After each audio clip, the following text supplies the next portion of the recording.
যারা যারা বিপদ আসলেই এই দোয়াটা পড়বেন এখন থেকে। যা হারাইছেন তার চেয়ে শ্রেষ্ঠ জিনিস দিয়ে বদলা দিবে কে?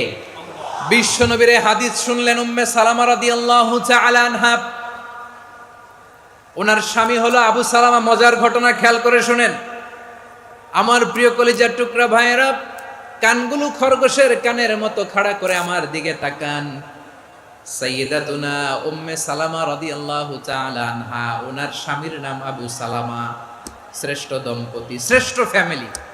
প্রথমে হিজরত করেছিলেন হাবাসায়, পরে হিজরত করেছেন মদিনায়। উহুদ যুদ্ধের পরে ওনার স্বামী আবু সালামা ইন্তেকাল করলো, শহীদ হলো। সুবহানাল্লাহ পড়েন। যখন আবু সালামা ইন্তেকাল করলো, উম্মে সালামা রাদিয়াল্লাহু তাআলা আনহা কেঁদে কেঁদে হয়রান। আর নবীর শিখানো বাণী অনুযায়ী তিনি বারবার পড়ছিলেন ইন্না লিল্লাহ। কি পড়ছিলেন? মুই কই যামু, কি হরমু, এগুলো বলে নাই। কি বলছে? ইন্না লিল্লাহ। যেহেতু বিশ্বনবী বলেছেন কেউ যদি বিপদের প্রথম ধাক্কায় পড়ে ইন্না লিল্লাহি ওয়া ইন্না ইলাইহি রাজিউন, আল্লাহুম্মা আজুরনি ফি মুসিবাতি ওয়া আখলুফ লি খায়রাম মিনহা, তাহলে এই বিপদে যে সে যা হারালো তার চেয়ে শ্রেষ্ঠ কিছু দিয়ে আল্লাহ তার বদল দিয়ে দিবে। এই হাদিস শুনে উম্মে সালামা রাদিয়াল্লাহু তাআলা আনহা ওনার প্রাণ প্রিয় স্বামী আবু সালামার ইন্তেকালের পরে চোখের পানি ছাড়ে আর পড়ে ইন্না লিল্লাহি ওয়া ইন্না ইলাইহি রাজিউন, আল্লাহুম্মা আজুরনি ফি মুসিবাতি ওয়া আখলুফ লি খায়রাম মিনহা। বারবার এই দোয়া পড়ে চোখের পানি ছাড়ে, এই দোয়া পড়ে চোখের পানি ছাড়ে। আর মনে মনে বলে আবু সালামার মতো ভালো মানুষ মদিনাতে নাই, আবু সালামার চেয়েও ভালো মানুষ মদিনাতে নাই। তার চেয়ে ভালো মানুষ কি করে আল্লাহ তাআলা আমারে দিবে? তার চেয়ে ভালো মানুষ তো আমি মদিনাতে দেখি না। চোখের পানি দিয়ে বুক ভাসায় আর নবীর হাদিসের উপর আমল করে পড়ে ইন্না লিল্লাহি ওয়া ইন্না ইলাইহি রাজিউন, ইন্না লিল্লাহি ওয়া ইন্না ইলাইহি রাজিউন।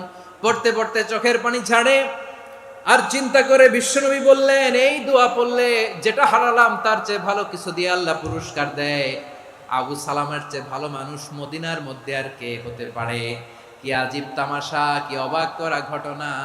কিছুদিন পরে দেখা গেল সাইয়্যিদুল মুরসালিন রাহমাতাল লিল আলামিন স্বয়ং বিশ্ব নবী উম্মে সালামাকে বিয়ের প্রস্তাব পাঠিয়েছে। স্বয়ং বিশ্ব নবী উম্মে সালামা রাদিয়াল্লাহু তাআলা আনহাকে বিয়ের প্রস্তাব পাঠিয়েছেন। উনি রাজি হয়ে গেলেন, বিয়ে হয়ে গেল। উনি হয়ে গেলেন উম্মুল মুমিনিন, আমাদের মা, পুরো মুসলিম উম্মার মা। চিৎকার করে বলেন আল্লাহু আকবার। তাহলে আমার প্রাণ প্রিয় ভাইয়েরা, বিপদে পড়লে আমরা পড়বো ইন্না লিল্লাহি ওয়া ইন্না ইলাইহি রাজিউন, আল্লাহুম্মা আজুরনি ফি মুসিবাতি ওয়া আখলুফ লি খায়রাম মিনহা। পড়বেন? পড়বেন না? যারা যারা বিপদ আসলে এই দোয়াটা পড়বেন এখন থেকে, আওয়াজ করে ইনশাআল্লাহ বলেন। যা হারাইছেন তার চেয়ে শ্রেষ্ঠ জিনিস দিয়ে বদলা দিবে কে? বিশ্বাস হয়? একটু সন্দেহ লাগে মনে হয়, একটু সন্দেহ আছে? যাদের বিশ্বাস হবে তাদের কি আল্লাহ উত্তম বদলা দিবে, ঠিক কিনা বলেন? তাহলে বিপদে পড়লেই প্রথমে আমরা এটা পড়ব।